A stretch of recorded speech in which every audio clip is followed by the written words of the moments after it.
Halo, jumpa lagi dengan Mrs. Andy. Apa kabar kalian semua? Sehat-sehat ya. Jangan lupa, salah, bukan konten saya. Hari ini konten Jason Arnus, maaf. Iya mak, lupa banget kan. Ini konten saya. Iya maaf ya guys, lupa. Oke, jadi ini perkenalin sebelah gue ini ada ibu gue yaitu Mrs. Andy ya kan. Mungkin kalian udah pernah nonton tuh apa namanya YouTube-nya di kelas Andi. Yang belum kalian bisa tonton tuh. Nah jadi kan gini nih Mak ya, hari ini kan Jason pengen diskusi aja nih gitu kan. Nah buat teman-teman juga bisa nanti komen di bawah juga gitu kan tentang hasil diskusi kita juga. Nah tentang dunia pendidikan. Nah kan dunia pendidikan ini kan sekarang ada sistem kayak online.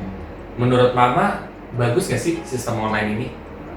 Kalau menurut Mama sih, menurut saya loh, eh, banyak apa ya, banyak lebih bagus ya dibanding yang secara apa, kita pergi ke sekolah, atau kalau dibanding saya dulu ketika sekolahnya Jason. Oke, saya perbandingan sekarang dan waktu dulu, saya anggap sekarang malah lebih mudah, gitu aja.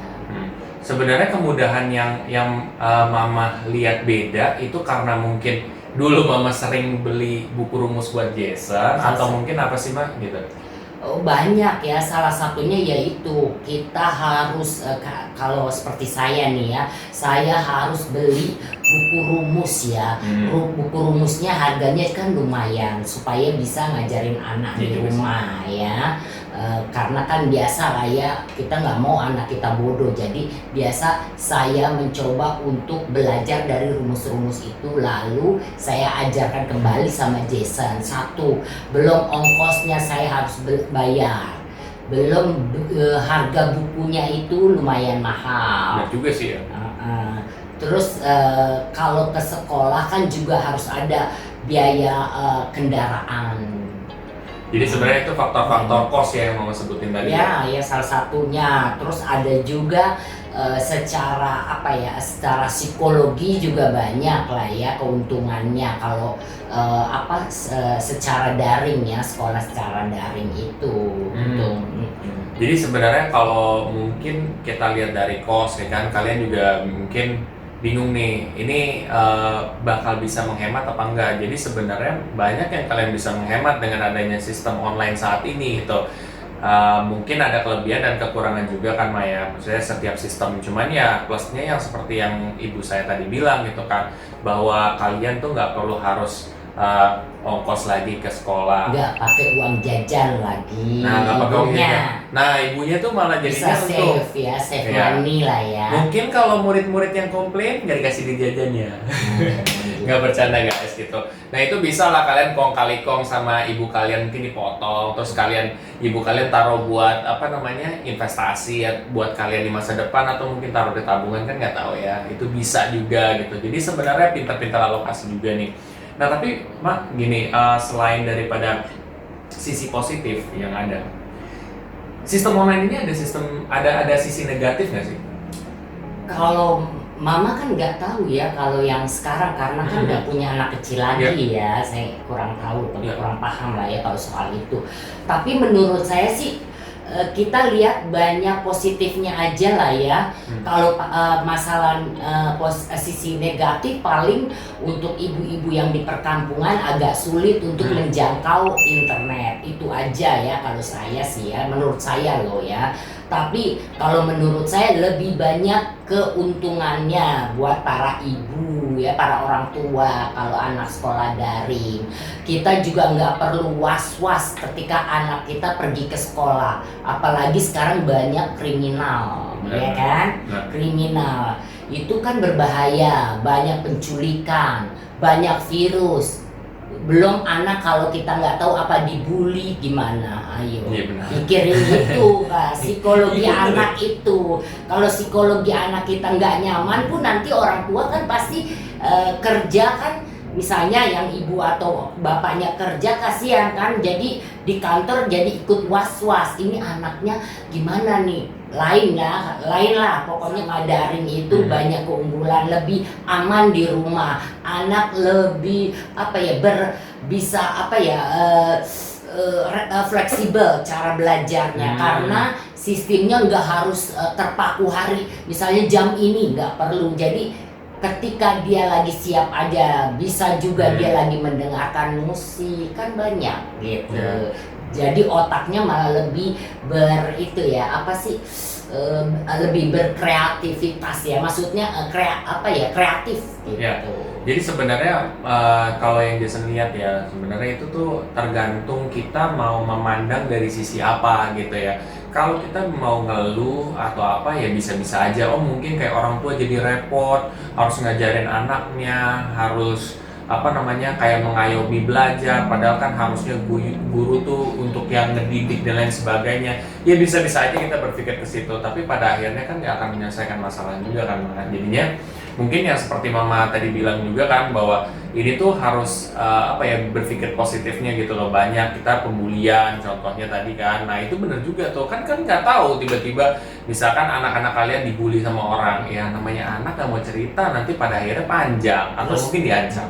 Jajan juga kan kita nggak tahu anak kita jajan sekolah itu bersih atau kotor, kan itu virus bisa bahaya ya kan, anak kita juga akhirnya sakit. Nah Begitu. Terus untuk gurunya juga ini saya juga berpesan sih lebih baik, maksudnya potensi gurunya itu lebih ditingkatkan, apalagi dalam soal digital ya.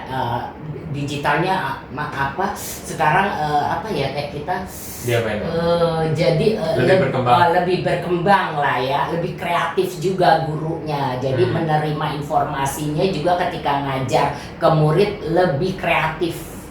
Tapi mungkin yang Jason lihat sebenarnya yang challenge tuh bukan hanya dari siswa juga gitu, tapi dari guru pun juga jadi challenge sendiri gitu, karena mungkin ada beberapa guru yang nggak biasa dia untuk menggunakan sistem online secara full gitu kan, dan mungkin sebelumnya gurunya nggak tahu ini Zoom atau apa, akhirnya kan jadi sebenarnya masing-masing daripada kita tuh belajar gitu loh di situasi seperti ini. Dan ya maksudnya kita mau komplain kayak apa, mau dibilang ngumpulin orang nanti salahin pemerintah, kirain kena semua salahin pemerintah. Jadi alangkah baiknya mungkin kita akan lebih bisa menyesuaikan dengan kondisi yang ada. Iya.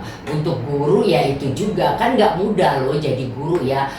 Jadi guru itu kita harus kan menjelaskan itu nggak segampang ketika kita ngomong gitu ya. Apalagi zaman sekarang menjelaskan sedikit agak keras ya, takutnya nanti dilaporin ke polisi lagi, kasihan lagi gurunya, serba salah. Soalnya kan pemahaman anak ya ketika kita ngajar belum tentu sama ya.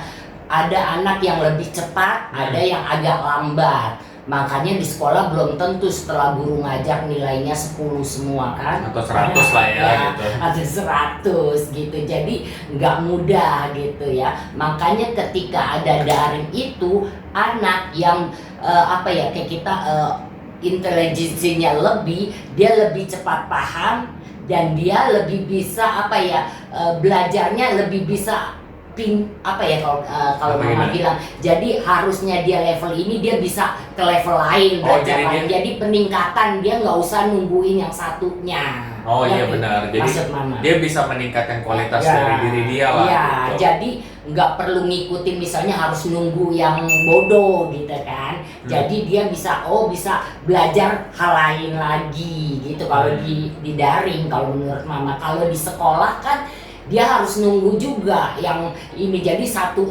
inilah ya, kayak kita belajarnya satu kurikulum itu aja, nunggu semua harus ngerti ya kan. Kalau di rumah kan, kalau yang pintar itu maksudnya bukannya itu yang cepat paham kan, dia bisa pindah ke lain topik. Maksud Mama benar. Dia belajar yang lain bisa. Jadi ini challenge juga buat orang-orang yang sebenarnya dia udah pintar atau yang intelijensinya tinggi, mungkin ini akan menolong gitu kan. Tapi buat orang yang intelijensinya ke bawah, mungkin dia harus bisa effort gitu loh untuk bisa memahami di saat-saat seperti ini. Tapi ya itu bagus juga untuk melatih ke depannya, karena ya cepat atau lambat persaingan akan semakin meningkat. Bakal ke depan hari bakal bersaing sama robot. Kalau dari sekarang sikap-sikap kayak begitu untuk berusaha mencari solusi itu tidak ada, ya udah gitu, ke depan hari bakal susah banget. Dan mau nyesuaiin itu nggak segampang itu. Kalau kalian bisa nyesuaiin dari SD, SMP, udah kuliah dan lain-lain tuh tinggal nyesuaiin aja, udah gampang lah gitu.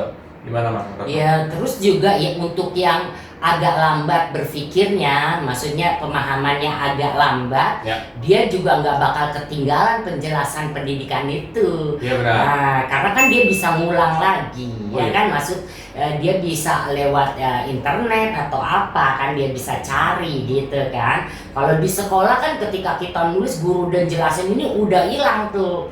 Misalnya kita telat ya harus akhirnya kita tinggal lagi. Ngerti maksud Mama? Ya, ngerti. Jadi kalau misalkan di digital itu kita bisa nge-rewind lagi atau mungkin nge-play ulang gitu ya. Jadi kalau misalkan kalian tiba-tiba ada guru ngajar dan lain sebagainya, ya udah ketika kalian nggak merhatiin, udah, akhirnya udah. Tapi kalau misalkan kalian di video, keuntungannya adalah kalian bisa ulang, Kalau daring nah gitu. bisa ulang kan gitu enaknya. Jadi balik lagi dalam dunia pendidikan atau sistem daring ini punya plus dan minus juga, dan harapannya di sini adalah teman-teman semua mungkin yang udah punya anak ya kan atau apa itu mempersiapkan anak ini bisa ngasih tahu ke anaknya lebih ke positifnya, lebih berpikir ke positifnya dibandingkan negatif. Karena kalau negatif mulu kan nggak akan pernah ada penyelesaian, ya kan? Jadinya berpikir ke positif. Mungkin Mama nih ada pesan-pesan nih buat ibu-ibu yang ada di rumah atau Apa ya pesan Mama sih ya, kalau untuk daring diusahakan ya kita kalau memang agak lambat dibanding orang yang cara berpikirnya sangat cepat itu, dia bisa lebih